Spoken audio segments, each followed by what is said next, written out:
Hey everybody, welcome back. Another episode of Video Ditch.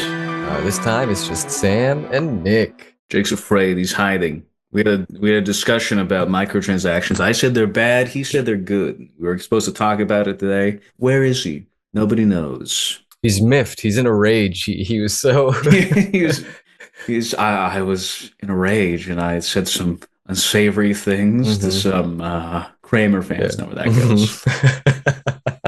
So funny. Yeah. Oh my God. It's just Nick and I. That's the crazy thing about all this, that I'm not racist. Viewers, listeners that don't know, look up what's his name? Michael Richards' Apology on Letterman. Yeah, Apology on Letterman. At the Laugh Factory, whichever comes first. It's a real 1-2 punch. It's like at the Laugh Factory is kind of like Joker, and his apology is Joker 2.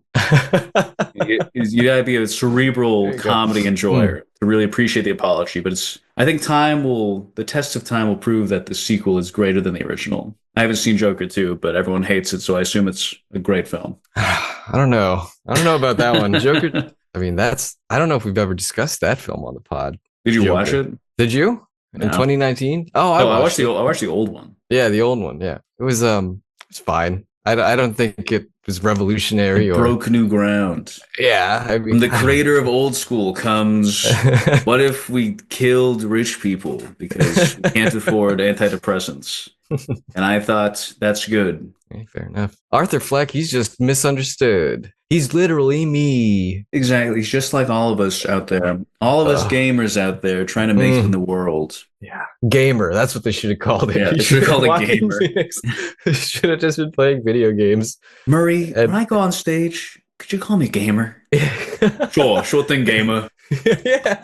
His psychosis would make the same amount of sense if he was just immersed in video games all the time. Just custom, he's playing Doom Eternal. Yeah. Arthur, you don't talk to me that way. Yeah. Not now, Mom. I'm busy. I'm gonna glory kill you, Ma. Yeah. But we're here today to break down the recent Microsoft showcase, old school style, and really just talk about what we've been playing as always. But before we get into that, Nick, anything you want to bring to the pod? Anything worth sharing that you've watched recently or read outside the realm of video games? I've been thinking about reading. The Brothers Karamazov, just because. Wow. I saw all the intellectuals of the world were like, "Oh, the greatest book ever." So maybe I'll try. I feel like I'll try reading it and I'll get really bored and stop. But I'll look at it. There you go. All right, there you go. I guess I got another question for you. We kind of talked about this before we hopped on, but I've recently been just listening to a lot of David Lynch in conversation and interview. I watched his masterclass this past week because someone uploaded it to YouTube. A 3-hour documentary. Yeah, it's quite interesting watching that and then kind of going back through like 30 plus years of interviews. And he's an extremely consistent person. He's a genius. Yeah, and he had a lot of the same answers even when he was younger as he did when he was older. And I think he was very funny. Testament. Yeah. Have you seen when he's being interviewed and they're like, "You said Eraserhead is your most spiritual film. Can you elaborate on that?" No. Yeah, I did. I did watch that one with the interviewer's name is Elvis. It was a very 90s sort of crowd and everything. A lot of those questions in that interview, he's kind of just like, well, not really. Yeah. Can you as the guy interpreted it. Yeah. He either disagreed or refused to elaborate on, which I found humorous. But I appreciate that about him, I think. Without, I'm not going to retread the whole David Lynch is, this is why he's so good. Yeah, I'm sure so many of those conversations. The one thing he always said is that all the pieces are there for you to put it together yourself. You just have to put in the slightest bit of effort. Even if your conclusion is not the same as someone else's, that does not necessarily mean that it's wrong. And I think that the fact that he didn't give these answers is kind of what allowed these potential interpretations to exist. And I think he was aware of that, contrary to what a lot of idiots believe. He's a very smart guy. No, I'm in complete agreement with you there. Really letting the art speak for itself and then let you find the answers within it. Could you imagine if you go into the Louvre or something, Leonardo da Vinci standing next to the Mona Lisa? He's like, it's about capitalism. You think about something else? What do you think it's about? No, it's not. No, it's not that. Not that. But with his passing, loss of a great creative talent, with his work, we kind of talked about with our last guest, Zach. And if you haven't watched that episode, viewers, listeners, check it out. It's a real pleasure. He says wild things, disgusting, disturbing things that may hamper our career for years to come. Comes with the territory, I guess. Mm-hmm. But with with David Lynch's his work, any Lynchian sort of influence within games or other media, I suppose. But like, what's your favorite? Lynch inspired game. Yeah, Killer 7. Killer 7. Yeah, wonderful. Without a doubt. Okay. I mean, if you had to distill it, why? Like, what qualities do you think that it shares with David Lynch's work that make it so good? Really, really striking visuals, the dreamlike quality in a lot of it, the dream logic it follows. The Revenant psyches, I think, are a huge part of it. The ghosts following around of all the previous victims of the Killer 7. Yeah. The crazy shit they have and like prescient knowledge they have about the things around them. It's especially, I would say, closest to like some of the stuff in Twin Peaks, which I don't know if you've gotten to yet. Mm-hmm. Like speaking to the spirits in the Red Room, like the Laura Palmer in particular, so the talking backwards and then it's reversed. Gotten snippets of that. Yeah, that really like, short guy with the future knowledge. Yeah. Okay. Right on. That's good because we talked about Twin Peaks with Zach, or not Twin Peaks. Well, we did, but also Deadly Premonition. And I was wondering if you're going to bring that one up, but Killer 7 that's the easy one. That is the easy one. Yeah, that's what I figured most people would. That's right. I think every single shooter game has varying levels of Lynch inspiration. Mm-hmm. I agree. Definitely with the, as you mentioned, dreamlike kind of surreal qualities to it. Yeah. And they're both, striking, as you said, they immerse you into the world very, very easily. Good stuff. I just recently was made aware of the connection between the score of Final Fantasy VII and the score of Twin Peaks. Apparently there's like a lot of musical overlap. Oh, how the Final Fantasy VII score sounds a lot like Twin Peaks. Yeah, there's like, similarities between instrumentation used and apparently. Motifs. It was a huge, big deal in Japan. There's a bunch of commercials of, what's his name? Cooper. Al McLaughlin, like drinking Boss coffee and being like, sugoi. yeah. It's like, really good. I love that. Yeah, it just speaks to the global influence. And I really ought to look more into that. But even just thinking off the top of my head, like, that Twin Peaks bass tone, like from the intro, that down. Like they definitely use that in Final that's Fantasy in the Calm. You can hear it really clearly in the Calm or Village theme. Right. And even the string voices on the synthesizer, very similar to the score of. Yes. Aerith is really Laura Palmer when you think about it. When you think about it. You think about it. Bob is Sephiroth has white hair. Cloud is kind of like a Leo, if you think about it. Leo Jots is a blonde. Yeah, I'm an analyst. I'm a games analyst. Yes. Yeah, Barrett. What's his last name? Does Barrett have a last name? Does he have a last name? Oh, yeah, Barrett Wallace. Wallace. Oh, there you go. See, I was thinking like Briggs, like Bobby Briggs, But there's Biggs and Wedge. It's all there. Getting on. You just gotta look a little bit deeper. Mm-hmm. Be willing to use your brain. Well, okay. With that, I suppose we could get into the delightful, thrilling news from the developer direct that Microsoft put out. Yeah, I watched it. It's been kind of dry in terms of news from the AAA sphere. The Switch 2 was announced, but that didn't really. We didn't really bring that up on the last couple episodes. It's coming. There was the announcement trailer of it. Did that make you feel anything looking at the new features? Not at all. Maybe this will mean there will be a new Steam Deck, perhaps. I know the ROG Ally already is more powerful than the Steam Deck, but it also has the risk of like exploding if you plug it into the deck, apparently. Okay. Some sort of fatal error. Maybe it doesn't explode. Maybe you live, but something happens. Sometimes. But as it is right now, the OLED Steam Deck is not enough of an upgrade for me to want to get a new one. Yeah, no, I understand that. If the Switch 2 has exclusives that I need to live, like, unfortunately, new Mario Kart. I don't give a shit about that. As sad as it is to say, if they were to announce like Super Smash Bros. Ultimate 2 only on the Switch 2, I would have to buy it, and there's nothing I can do about that. I think that's a reasonable enough ask. Honestly, I would get it for Smash. Another Smash? Like, would the starting roster be the final roster for That's what I'm worried about. Yeah, if it's just like the Ultimate final roster, all the DLC, and they throw in like, I don't know, Mai Shiranui or something. She's hot right now. Yeah. Yeah. I think they actually said they couldn't put her in because she was too sexy. She's too sexy. They would lose the E rating. Yeah. Zero Suit Samus is already pushing it. Well, she's covered up. Yeah, well, yeah, she's modest. Oh, I guess so. They could put in Juri Han. She's got the full body suit, so that'd be okay. There you go. Yeah. Sea Viper. She's wearing a suit. Yeah, she's got a tie in her. She's formal. Yeah. Yeah, I would do that. I would buy that. Sadly, I got to admit that. I don't really care if there's a new Mario, if it's not like a new full 3D title. Yeah, I mean, the possibility of you saw the hardware specs, right? Or the rumored hardware specs where people are like it's going to be at least as powerful as a PS4 Pro. And it's like, well, it's not still quite behind. Horrible. It's not super behind. I mean, it's not super behind. But I think, seeing what they've been capable of on the Switch, I think even a bump of that. Yeah, it'll be nice to finally play Switch games at 30 frames per second on the Switch 2. I think that'll be something to really look forward to. Mm-hmm. Massively backwards compatible, mostly backwards compatible, which I think is, I expected. I would be really surprised. It would be very strange if it was a completely separate console. We're going back to the little discs from the GameCube era. Yeah, we're digital only, no physical. We took a page out of Sony's book. Yeah, we saw them do that. We said, listen, they'll buy whatever slop we serve up on their plate. We could sell a cartridge reader attachment. We're going to sell licenses for games that expire after a month. Oh, I got to keep up that Nintendo Premium Online. Yeah, but the Switch 2, I mean, I wasn't super jazzed. I think I'm relatively in the same boat as you. I'm not super pressed to get an upgrade. Yeah. Where are the games? That's the question. Mm-hmm. That is going to be make or break. Yeah. Because the potential there, the possibility is strong. Nintendo has great IP.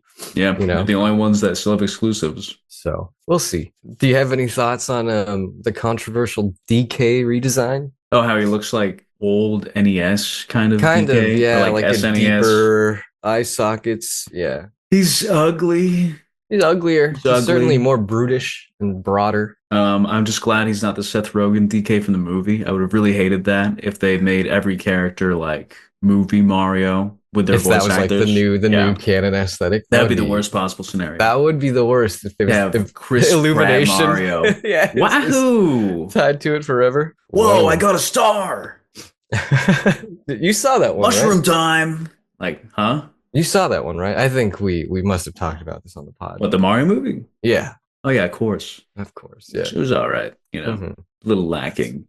There's no Sonic 3, let alone Sonic 2. Wow. That's some funny shit. I saw some spoilers about the post-credit sequences. I don't know. It's a month after the movies come out. Is that too soon to speak about? Yeah, we can talk about Metal Sonic. Teases? Oh yeah. And Amy Rose, right? Yeah, that was also teased. Looks like it's going to be a Sonic CD adaptation, which is good since that's my favorite Sonic game. Don't like that there's a lot of Metal Sonics. There should just be one. He's an individual. Yeah. Well, how'd you feel about Keanu at the end of the day as Old Shadow? Pretty solid. He had kind of light on the lines, wasn't he? Didn't say that much. Yeah. You haven't seen it? You didn't sprint to the theaters day one? I have not seen any of the Sonic films. Wow, you are missing out. I know. I mean, apparently there's 3 of them now, which is, we don't really talk about, or maybe we have talked about, what makes a good video game movie, so rare, but I don't know. I mean, people are responding to these, and I like that they're getting some of the voice cast with Tails. Yeah. But, I don't know, man. I don't know if I could, no, it's probably a fun time. Yeah, I mean, if you like Sonic, it's got a lot of references to all the Sonic stuff. Did they play the music? They do. They play Live and Learn. They do all of it. Wow, it's pretty great. They know what you're there for. It's candy. It's popcorn. It's like peanut brittle, super sweet stuff that sticks to your teeth. They know exactly why you're there. Yeah, right on. Damn. They're not trying to throw in anything crazy.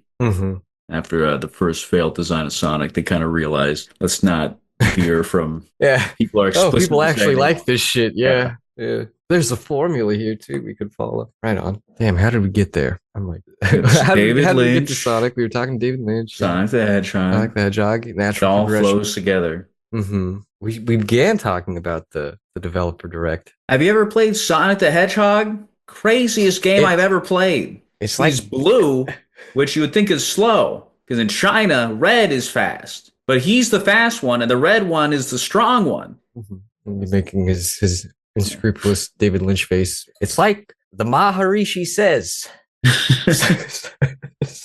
Sonic goes fast and transcends. That's his mantra. You may think that someone in motion wouldn't be capable of achieving this. You would be wrong. You'd be wrong. Oh, man. Fucking hell. All right. What a genius. Xbox Developer Direct. Ninja Gaiden 4 from Platinum Games. Could be good. I know Kami is gone, but he didn't direct Revengeance, so should be fine, I'm sure. Kind of looks like they're going for the same thing in Devil May Cry 4, which is interesting since 4 was a flop initially, wasn't it? Didn't do that well? It wasn't, it wasn't super well received, at least the structure of it, because you play through it once as Nero, and then you just go in reverse order as Dante, and it was weak, man. It was weak. Yeah, but it looks like they're doing the same thing. Brand new, younger protagonist taking up the reins, but then the OG comes back. He's still there. Yeah. I'm into it.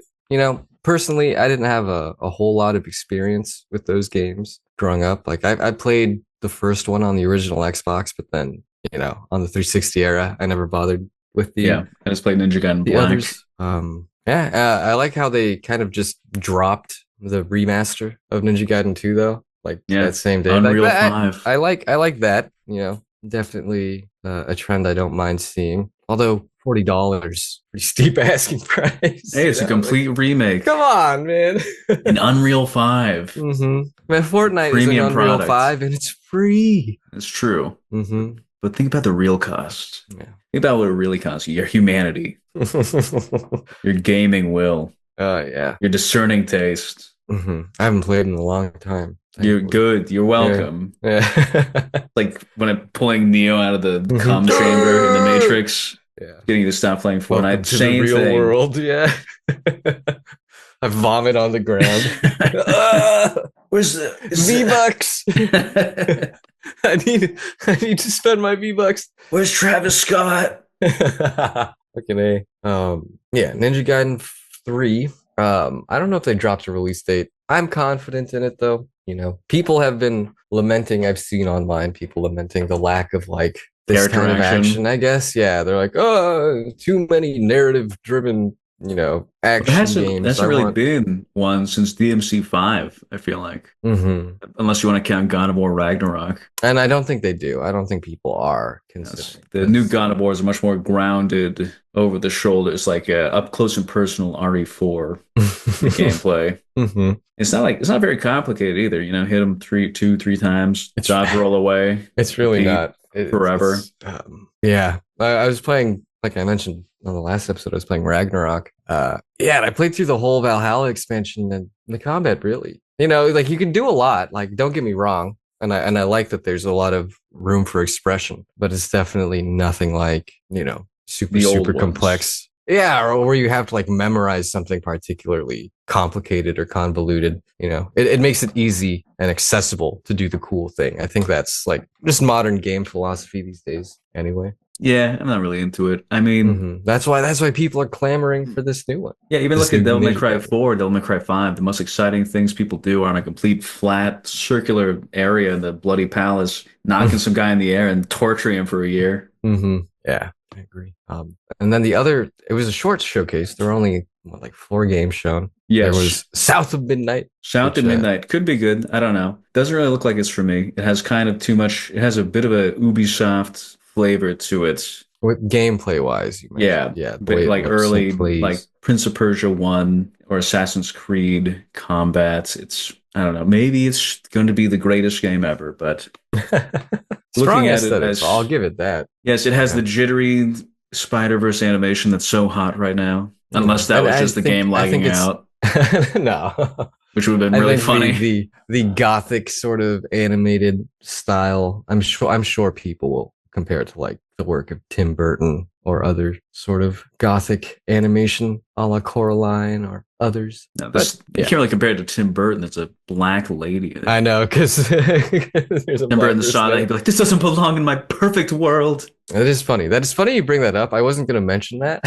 Isn't that what he said? Like in the outright. comparison, but I mean, they were like, Tim, why don't you have any black people? I was like, well, because it doesn't match my aesthetic. They don't exist in the world that I want. Yeah, insanity. But take as you will. You know what? Zwick, edit that out. No, leave it in. Erase it from existence. Clip that out. That's gonna be one of our shorts. And then the third title, though, the French. The French Lost Odyssey. Expedition 33 is really. I think it could be good. I think it has the potential to be something actually pretty good. Yeah. Nick and I were kind of talking about it before the show. We think it, or I at least think that it has a very, and I hate just using a console generation as an adjective. Like it has Xbox 360 energy. But if you those who know, Mistwalker, Lost Odyssey, Final Fantasy X, right. to Enchanted Arms, but just in the idea that it's trying to really inject its own unique spin on these established RPG tropes with its turn-based battle system and its really convoluted looking like passive effect skill tree. That's like it's fun. Don't worry about it. Yeah, I mean, it'll all make sense. Micromanagement can be cool. Yeah, in a JRPG, that kind of thing, it just comes naturally as you play it. I mean, setting wise, did it speak to you at all? France, I don't give a shit about France. Just its interpretation of the fantasy tropes, I suppose. Oh yeah, I mean, I do want to see how the fantasy world is. Gustav. Yes, Gustav. And the Expedition 33. I do want to see. I'm hoping for some, building on that, some tragedy, some real questions about human mortality and what it means to be alive, that kind of thing. I really want that kind of PlayStation 1, PlayStation 2 JRPG narrative, which is all about, why does God create this world? High concept, yeah. Why were we made? Why do we live in this world? Why don't we rebel against God and kill him and see what happens then? That kind of thing. Yeah. The story of this one, I mean, it's tough. It's really tough. RPG stories of recent years have not done a lot to grab me, so it's weird they bank on the gameplay when the gameplay is so bad in RPGs. Historically, I mean, historically, you feel like it's second to the story, which you feel is like the most important part. Yeah, exactly. Gameplay is just an obstacle to get to the next cutscene, get to the next interaction. The best RPGs have the best stories, which unfortunately means that the gameplay takes back seats, and that's just the way it is. I'm inclined to agree with you. I'm thinking of the RPGs with like really great gameplay, and then it is at the expense of a story. Yeah, what would you even say? What RPG has a great gameplay? Like, I mean, I was just thinking of Dragon's Dogma 2 immediately. Wait, does that count though? I feel like it's more of an action RPG. Oh, so you're thinking like turn-based? Yeah, turn-based. A turn-based RPG that's great, fun gameplay, but the story had really enthralling, edgy. Well, I think gameplay. Final Fantasy VII, yes.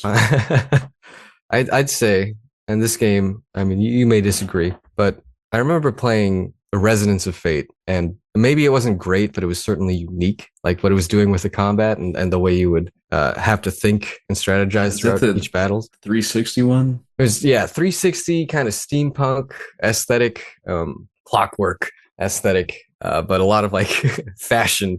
And it was like all gunplay. Yeah. So that had a unique combat system that I did enjoy, and I do feel like maybe the story was just weak. Maybe it wasn't even like a trade-off. Can't remember it. But yeah. Final Fantasy V, probably the worst story in all the Final Fantasy games. The best great combat. Gameplay. Mm-hmm. Yeah, great jam system. But what is even the title? I keep saying like Claire de Lune, but it's like Claire Obscura. Yeah. Expedition 33. Mm-hmm. Yeah, I'm glad there's only 4 characters. You just build on them however you want. Hopefully they get some individuality. They said the main influences are Final Fantasy and Persona. Wow, who'd have guessed? So I'm guessing there's going to be some social link style interactions, which could be good. I'm kind of hoping that the protagonist is suicidal and miserable and going on this death march because he lost the love of his life or something. So I hope romance isn't too big, to be honest. I will say they just give each other a firm handshake at the end of the social link. There you go. Yeah, camaraderie, value that beyond romantic relationships. I want to focus on the 4 people going on a suicide mission and how that affects you rather than I'm so sad. We should fuck. I hate that. I know you do. No, I know you don't do. die of being 34. You're so sexy. I will say, I do think the presentation is quite strong, but I don't even know if it's a beginning gripe or if I'm just really becoming aware of my gripe with this aesthetic trend of just particle effect fucking Yeah, overflow because they can. Like I thought it was crazy in the 360 era, but like now I feel like particle effects are like relatively low like performance impact or whatever. So people are just like throw them in there, Yeah, they're throw them going in crazy with fucking it. everything. You've played Astrobot? I don't need the glowing particles It's the everywhere. newest thing. Like little glowing spheres and cubes all over the place. It's I the guess hot yeah, thing. technology. Yeah, they love the technology of small little People things. love, ooh, shiny. I want Mhm. shiny. Give me shiny. I'd like to see some moving forward. I mean, it's difficult in the AAA space. I don't think we're going to see any difference in the visual trends there. But with indie, definitely, and especially with the people embracing developers embracing like the PSX style these days instead of the Yeah. pixel art aesthetic. I'm really pleased with that visual trend. And then they can start adding more particles. Yeah. I mean, we'll get to that when we talk about something later on. And then the last bit of the show, I don't think Nick and I were really invested in this either, but it'd feel, we'd be remiss to not mention oh my god, what's the is it Doom Dark Ages? Doom the Dark Ages. Okay. Yes. I was just gonna say The medieval Doom. newest and greatest entry in the Doom franchise, the ultimate power fantasy while you're sitting in your man cave with your self-brewed beer, downing a nice saucy bacon strip by the dim glow of your neon Modelo sign. Bacon obsession. That's good. Yeah, it's a real It's a man's game for a man who has it's only a ever man's game for interacted. everybody though, is what this I don't know. Nick and I were speaking about this. Really, we should have been sharing these insights with Yeah, the viewers. But I mean, it's odd to see Doom as a property where it is now, especially with this entry. Because I think maybe you can relate to this too, Nick. But seeing how the IP is kind of changed and reflected the yes. times over the years and what it's represented. Press X to get epic. Seeing it in this form now, yeah, I'd certainly say it doesn't resonate. Yeah, I was starting to think actually that I just didn't like single player first person shooters or something, but I've been playing the System Shock remake recently. Oh, nice. And it's great. I love it. I'm actually enjoying I mean, it a lot. immersive sims are just so fun. Yeah. I mean, you will probably always enjoy those kinds of games. Yeah, I was looking it up and people were like complaining about it. How come People I said can't shoot? it was like too hard. Yeah, why Or am I like dying? too adhering too much to the original game, like the cyberspace diving and like having to activate respawn points. It's like that's the fun of it. Yeah. The challenge. What path did you choose in the beginning? Baby path. Or is it? Oh no, that's the two. second one, I think. Yeah. Yeah, we gotta choose like, oh, do you want to what be a branch nerd? of the military? Yeah. You're just the hacker in the first. And when you're a hacker, yeah. Shodan right from the get go is malicious. There's no fake out or anything. Mm-hmm. Right on. Very cool. But yeah, Doom, the Dark Ages. They've got a dragon this time, everybody. Yeah, and this time it's personal.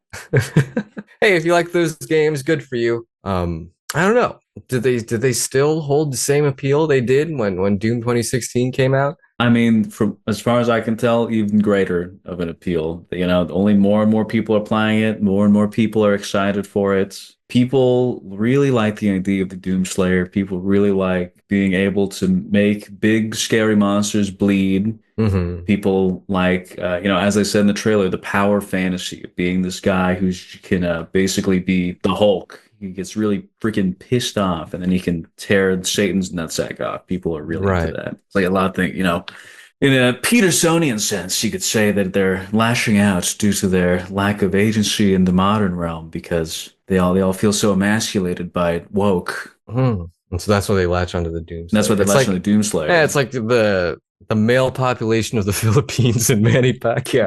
Yeah, exactly. He's like the Manny Pacquiao this of the guy. Yeah. It's one for one. I get it. Yeah. Makes so much sense when you put it that way. Thanks.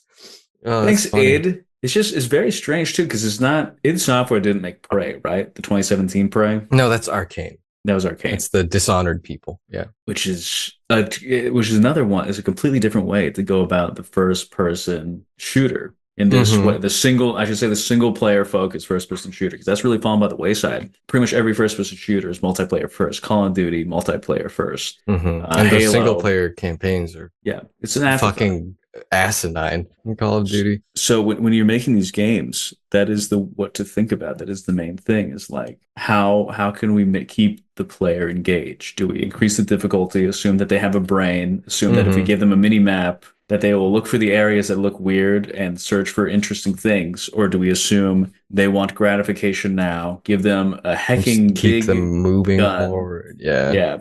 Press forward and hold down the trigger to win. Press forward on stick, hold down R trigger for epicness, for epic sauce. And it works, it factually works. We can see in real time it's working very well. So yeah, just depends on how you prefer to engage with a genre's mechanics. Can you imagine a modern Doom fan, someone who's looking forward to Doom the Dark Ages? They're like, oh, this is going to save gaming. Can you imagine sitting them down at a GameCube and saying, oh, here's Killer 7, try this out. Watching their eyes just start bleeding. Like, I can't move. How do I move? Yeah. I'm moving the thumbstick. I'm not going anywhere. This fucking sucks! Yeah. They're laughing at me! They're laughing. That would be something. So, yeah, with Doom the Dark Ages, that was the last of the conference. I'm not gonna get it. I didn't finish Doom 2016. I didn't touch Eternal. I'm not gonna get this. Right. I'm more interested in like those Doom mods, for like older. Yeah, like Brutal Doom. Yeah, Brutal Doom, like GZ Doom. That scary one. What if Doom was in their house, but it was scary? What if it was in your house of leaves? Oh. What if there was a space that was 3 inches wider than it should be? My house. Yeah, my house. Oh my the scariest Doom mod ever. This wad is so scary, it literally made me shit myself. I went into the house, and then I went out, and then I went in, and it was different, and I pissed everywhere. Because I'm smart, so I get scared by subtle things. I get scared by the unknown, unlike you peons who are scared by clowns screaming in your face. Oh, man. Scared by Orlok lurching upward in his coffin. That's what I got right here. Oh, shit. Oh, there he is. Like right here. Whoa. Okay, is my audio still coming through all right? Yeah, what fell? I threw my fucking interface onto the floor. Moved my arm too fast. And with that, we can move on into the next part of the show, where Nick and I regale you with tales of the games we've been playing. Oh, yeah. Quite a few. Yeah. Oh, you got quite a few. Yeah, for once. Wow. Okay. Would you like to take it to start? Yeah, I mean, I just playing like a bunch of demos and a bunch of new stuff. Like I said, I've been playing through the System Shock remake from Night Dive, and I gotta say, I would much rather these guys take over a System Shock 2 remake than ever giving it back to Ken Levine. Oh my god! If his new project, you're not excited for Judas? Not at all, man. Like, I think that the craziest thing about Ken Levine is that Warren Spector was the head designer, director on System Shock, and like his whole career is built on his remake of System Shock, and everything he does now is just like trying to redo that. It's like Todd Howard. It's a tale as old as time in the industry, unfortunately. It's just so odd being like the face of this thing that you're not the creator of, and just running with it and just doing that for decades is very strange to me. Because I used to think the guy was a genius because I didn't know System Shock existed. And then when I did find out about System Shock, I was like, oh, well, he made it, right? No, not at all. It's just very strange. But I guess it's the way it works. Once people attribute something to you and your hail is like the genius creator behind XYZ, why correct anyone when you're getting so much out of it? Why ever change course? Why ever try something new? But anyways, if Night Dive were to remake System Shock 2, that would be great. I really like everything they've done with the System Shock remake. I got scared. Nice. Just because menus and are you're not in real a big time. Sci-fi guy. No. Yeah. I don't really care about sci-fi. I like the cyberpunk elements. I like the beating things to death. Feels really visceral. Feels really nice to whack a mutant in the head with a wrench. And watch that on your Steam Deck? Yeah, you can get them around the chin. Their head literally spins 180 degrees. It's disgusting. That's great. Cool. That's cool. Nice. It's not like a glory kill or anything either. You gotta really work for it. Nothing pre-baked in. Nice. Yeah. I mean, I always love to hear about more people playing immersive sims. So Yeah, it's worth it. not, If you are someone who likes games, if you're someone who likes shooting and hitting and exploring, if you're a Metroid fan, you'll love System Shock. yeah, I'm thinking about like my favorite in the genre, and what I guess before we get into that, really curiously, what do you feel about people using the term immersive sim to describe the genre? Are you one of those I don't think people that there's takes any other umbrage with way. it, or There's no other way to describe it. okay? You can't just say like Some what people get really interesting pedantic about FPS. it. What else would you call it? Cool FPS. FPS that is fun. Yeah, the thinking man's FPS. I don't know. Yeah. But when I think about my favorites in the genre, I think what contributes to them is like the setting, obviously, but also I think it's like an element of them being lived in, either like at the time or like you're coming into it after like something has happened. But I think I'm always much more keen when there's like other living people, Yeah. in the environments I'm exploring. The System Shock, like from what I understand, is a pretty lonely sort of. Yeah, I mean that's the whole thing. It's the same Yeah. as System Shock 2, BioShock. Everything Hmm. you learn about this is a post horrific tragedy is when you wake up in all these games. So everything you find out and all your interactions with the past are through like audio logs left or right, Right. like someone's last words or someone being like, "If anyone finds this, the key for the gun safe is hey tree." Yeah. Yeah, Yeah. that kind of stuff. Uh-huh. So it does add to it. It's if I would say it does feel more miserable and dire than BioShock because BioShock you have the audio logs from like years before anything bad happened, just world building stuff. Like, Mhm. that Andrew Ryan guy sure is upstanding fella. This Atlas Yeah. character though, he seems kind of like an upstart. He's What's a up little with him? odd guy, yeah. Whereas in System Shock, it's literally like my arm is fucking rotting off, but I can't use the regen bay because I'll turn to a cyborg. It's very miserable. It's very bleak, Yeah. Yeah. which I Seems feel like fits the dire. setting. It's very, very, very dark, which I like. Cool. Yeah. I've been meaning to get that on my PS5. 'Cause, yeah. You Love the should. genre. Yeah. Everyone you meet is a corpse. That's from what I understand. Yeah. All right. What else you got? What else you been playing? Yeah, I've been playing a lot of Sonic Adventure 2 with Joanna. I think I mentioned that last time. No. But I've Sonic been, Adventure 2. yeah, we're replaying all of Sonic Dark Adventure Path. 2, starting with Dark, of Of course. course. And I feel like there's I'm a on bit that of radical highway day one. there's like a tug of war or something with people like, oh, people only think Sonic Adventure 2 is bad because YouTubers said so in 2000s. Ego Raptors said so. It's like, actually, Sonic Adventure 2 is great. It's not. It really isn't a 100% amazing game. The Rouge and Eggman or Tails and Knuckles sections are so But unfun to I play. never They are enjoyed the mech horrible. sections. I They didn't don't mind the fit. treasure hunting bits too much as a I kid. hate them because they are slow and boring and they take forever. They And can. They have the potential to, certainly. they don't respect your time. That's the problem I have with it. Okay, fair enough. Um, Is it just those three? Oh, and then Sonic and Shadow, right. right? The fun Yeah. stages. Yeah. That's the thing. It's like there's the fun stages and then there's the waste of time. Why does this exist stages? Mm-hmm. Because they just do not fit. They do not fit for a game which the main appeal is going really fast, turning into a ball and striking things. It doesn't flow as well to then suddenly be flying around, searching around, following a radar, Yeah. or walking around with the worst sound design, with the loudest Oh targeting my system in the God, that world. cheap. It's I just got horrible. sent back into Yeah, the time. chirping Yeah.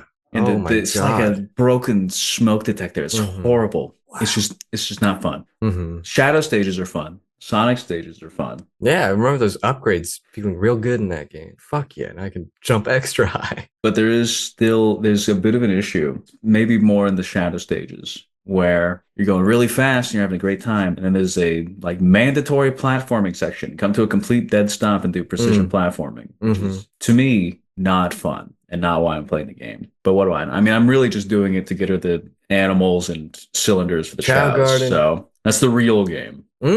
Wow. Okay. And how's that going? They're all black. So that's good. Yeah, no, we want them to be. Okay. Okay. Yeah, they're all dark sided. Oh yes. Okay. I Yeah. love it. Right on. Well, how do you feel about the transition from Sonic Adventure 1 to 2? Like I the think absence of the hub world. That I stung don't me as a know. kid. Maybe it's just because I haven't played one longer than two, but I feel like one was a better game overall. I have very fond memories of 1. but there are also parts of one that I like absolutely kind of loathed. So I don't know. Yeah, well, I mean, I feel like it's Is more that fun to every Sonic play. game? I think so because it's like more fun to play as Sonic, Tails, and Knuckles in one. I think, Mm-hmm. but then you have to play as Amy and Big. Amy, Big, and the robot in Gamma Yes, 9, Gamma 1, and they're whatever. not fun. They're not fun to Yeah. play as. Their stages are not enjoyable, and Yeah. you have to do them. And you're never like, "Yay, I get to play this character." It's always like, "God damn, I have to do this I shit." know, like the game peaked 2 characters ago. Yeah, Yeah. so that's kind of the real big stumbling block with the adventure Mm-hmm. games is that trying to Mm-hmm. give every character something to do was a mistake, I think. More is Having not always I better. think yeah, having them do it individually is a mistake, and I think that's what they learned with like the Heroes games, from what I gather. Never having played Didn't them. really like Sonic Heroes either, but yeah. Okay, well, another time when Jake's here, we can really get into the. I'm sure you We can can make talk our about Sonic game tier list. how More great they more are. content to look forward to, everybody. Yeah. How Sonic the Hedgehog or Shadow the Hedgehog is an underappreciated masterpiece.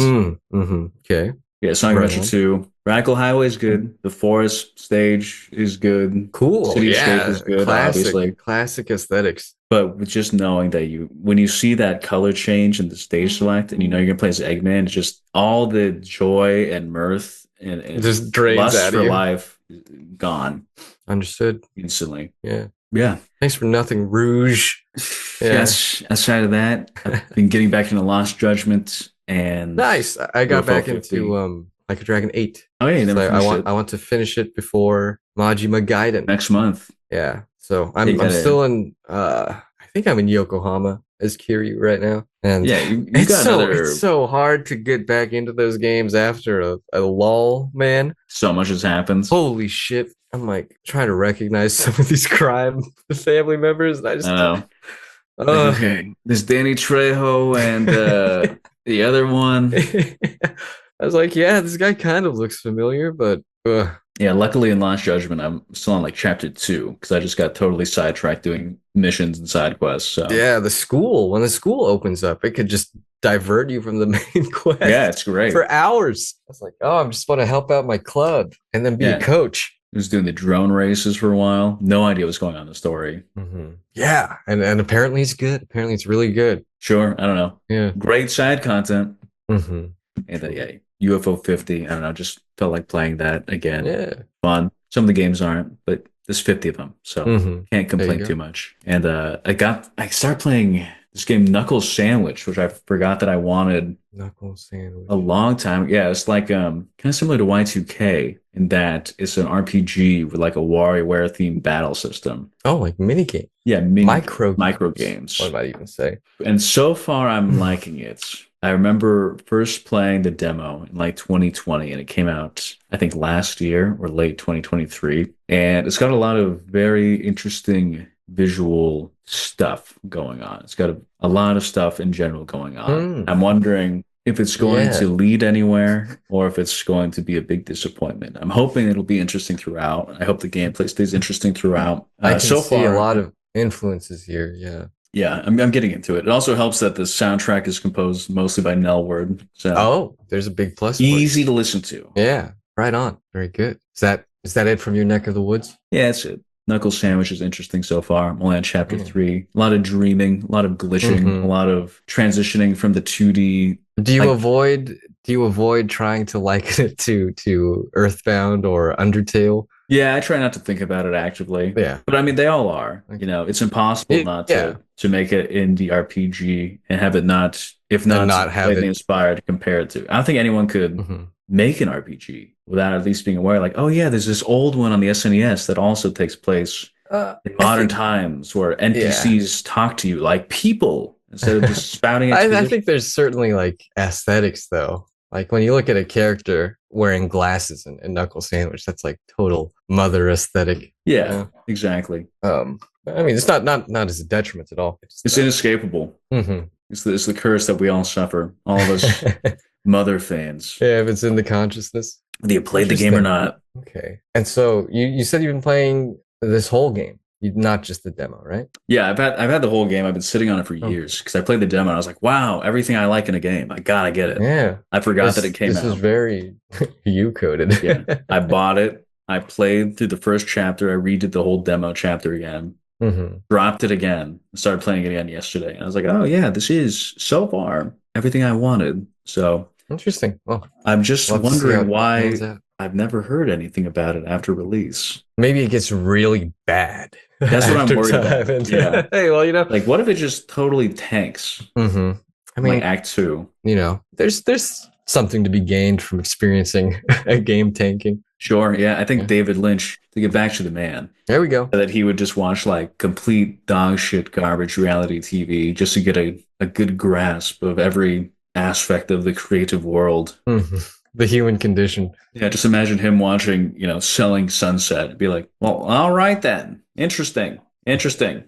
He saw value, Yeah. but he would never take a bad idea. That's what that's what I've learned from watching his interviews and things is like always take a good idea, but never take a bad idea. Always be searching for ideas. But you mentioned Knuckle Sandwich having great soundtrack, Sandwich. Yeah. easy to listen to, and that reminds me of the game that I've been playing. I really am only going to bring one thing, I think, to today's episode because it's all I've been playing this weekend. But that is the Grand Theft Auto Vice City Next Gen project. Did they port all the old radio stations? They did.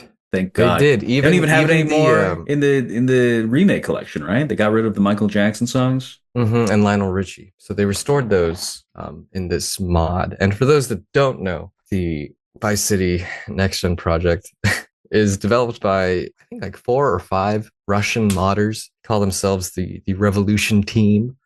And they've ported basically the entirety of Vice City and its missions and side content and brought it to them. Suka onto the Rage engine. Suka. Yeah.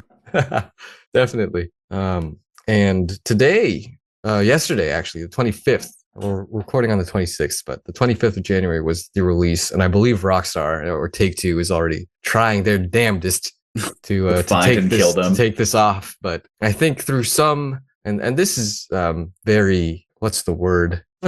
Don't take my word for this. It's kind of speculative. Yeah.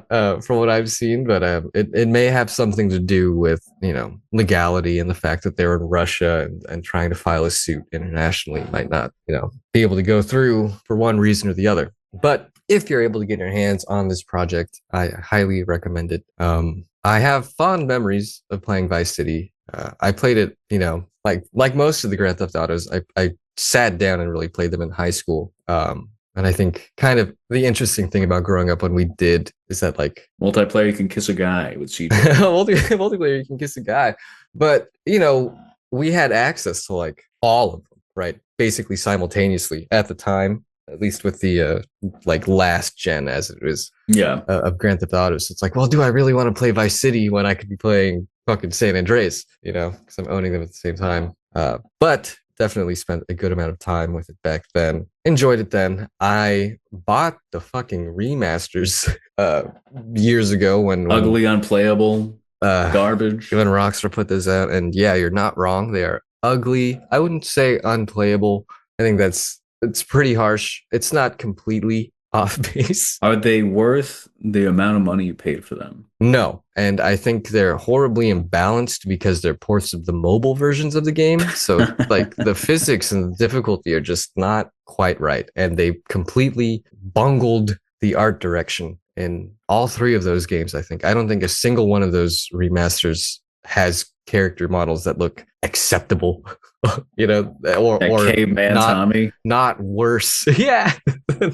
Than what came before. That being said, really, what is there to say about them? They've tried very hard to bring them to a state that can be seen as passable. And if you don't have any access to the older games or any way to play them, then unfortunately, this is your reality.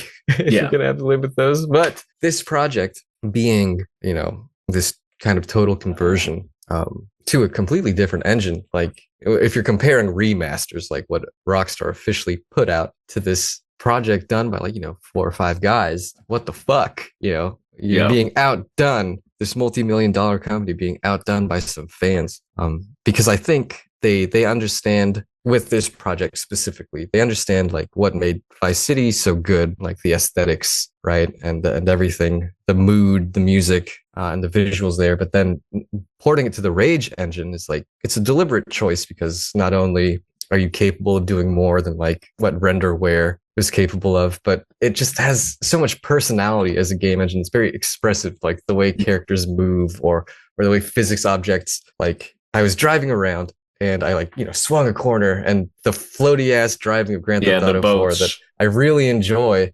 You're really fighting to steer it back onto the road, and then some lady throws her bag of groceries in the air, and you see like individual groceries fly out of the bag, and it's like this wasn't possible with the original release, or even something as simple as the interiors are all seamless now, right? There's no loading screens because it's done in the 4 engine, so that kind of just changes your relationship with the spaces as you explore them, and it adds to it. Yeah, it certainly makes it feel alive. It immerses you in the world in the sense that like it feels engaging to walk through this world as much as it does to speed through it in like a sports car, right? Like both of those are equally engaging, like at those speeds. And I think that's what Rockstar, when they're firing on all cylinders, that's like what they do best, is creating those worlds. And so I think these fans, these modders, they really did a good job of capturing that. And it's easy to play this project and slip into like this, like not even thinking that this is a mod. It feels good enough to be real, or like the official thing rather. So it's very exciting, And a nice what if they actually made a playable version of Vice City. It's so interesting to be playing Vice City and like seeing cars move and with the physics of Grand Theft Auto 4, or Tommy being able to like get into cover or like shimmy across ledges or swim. You can swim, right? Like I take that, driver. Little things.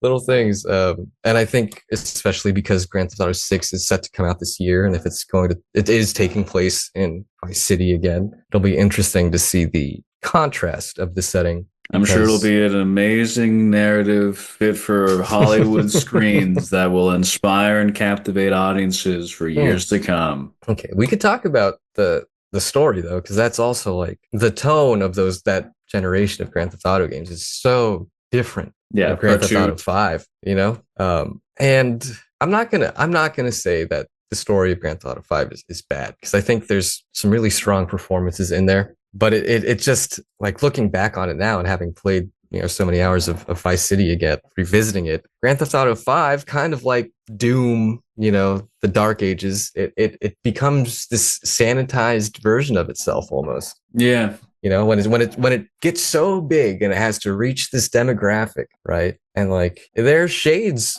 of it, and I don't want to say it's like the edginess that's missing, because there's plenty of edgy stuff. Laszlo's there in all of this stuff, so it's not that, but I don't know. It's a quality that I think I hate saying, like, if you'll know the absence of it, you'll feel the absence of it. But I think if you just spend some time in like Vice City's world, and then you spend some time in Los Santos, you can really kind of feel the difference that I'm referring to there. And also, Tommy is just a fucking psychopath. He's insane. He's an evil person. Malevolent compared to... The first thing you do is kill that chef, right? Yeah. Because he won't get off his cell phone. Mm-hmm. He's like, I'm not telling you anything. He's like, oh, see about that. But even that sequence, right? Like, it's made more compelling with the Grand Theft Auto engine, or the 4 engine, because you can do like counters and combos, right? A little really get into it instead of just beating him relentlessly. Instead of like this janky animation of you just so bringing it, it's just another example of how bringing it onto that engine makes it feel so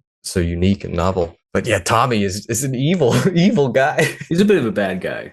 Yeah, and he does not respect anybody, right? I find it quite humorous. Whenever you receive a mission, like, he'll have some snide-ass comment to make to himself, like, this fucking guy. Yeah. Thinks he can tell me what to do. I mean, it's even better, too, because he kills every single one of his employers? Yeah, your his mission employers, friends, even. Mm-hmm. Yeah, like Cortez and Diaz and all that. Yeah. Yeah, Lance Vance betrays him. I think that's a justified kill. That was probably smart on his part after seeing everything Tommy's done and his rise to power. That's true. But yeah, with the next gen project, I mean, yeah, really, just highly recommend. There are some like you'll definitely feel at times, oh, this is a mod. There's a certain lack of polish, which I find easy to forgive considering what they've achieved. But a couple crashes I've had. Sometimes I finished a mission. Oh my god, I don't know if you remember. There's a mission early on in Vice City where you have to fly a helicopter into the construction site, like an RC helicopter. Oh, it's just landing and it's instantly crashing and destroying it. It was, I must have spent like 2 hours on that shit this morning, getting so mad, and it definitely disenchanted me a bit. I was like, all right, GTA 4 vehicles. This project is a piece of shit. Yeah. Why would anyone want to use the Grand Theft Auto 4 flying physics? Because I remember playing through the remaster, it was piss easy, but then like here on the computer, I'm like, I feel like a fucking Ukrainian drone pilot. Yeah, they need a difficulty slider is what they need. That's what the mod needs. But that's like such a minor gripe. I think it's so well done. Yeah, everyone go to vicecity.ru, download the file, mark virus.exe, and download that instantly. Yeah, I'm endorsing it. But another thought, and this is probably my final thought on it, because it's just, overall pleasant experience. But that soundtrack, it truly is one of the best soundtracks in a Grand Theft Auto game. Like an open world crime game, like in general, that is so many hits. It's the time. And it's diverse, enough where it doesn't feel like overly curated in a way. Especially with this genre of games, I think when like studios can only afford a certain amount of licensed music, the playlist feels just like is thin. Yeah, it feels thin in a way, and so I do appreciate the way that this soundtrack is put together. Getting 99 red balloons. Yeah, hearing that shit while I'm trying to blow up a construction site with an RC helicopter.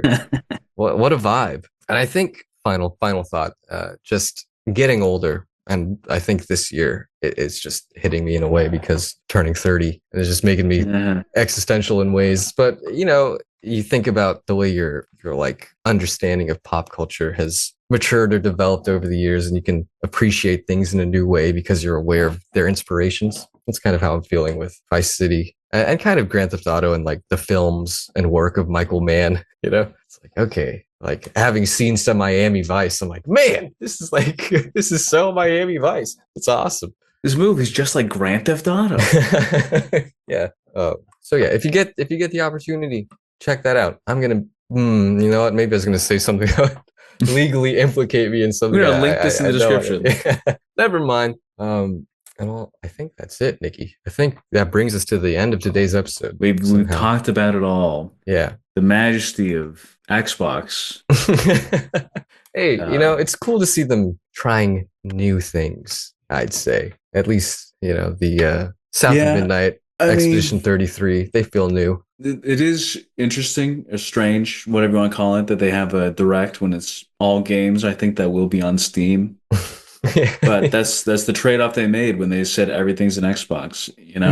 When everything's an Xbox, nothing's an Xbox. Oh my god, it's like syndrome. Exactly, they syndrome themselves. Yeah. Well, as always, we've been Video Ditch. We're gonna leave all our information in the links below.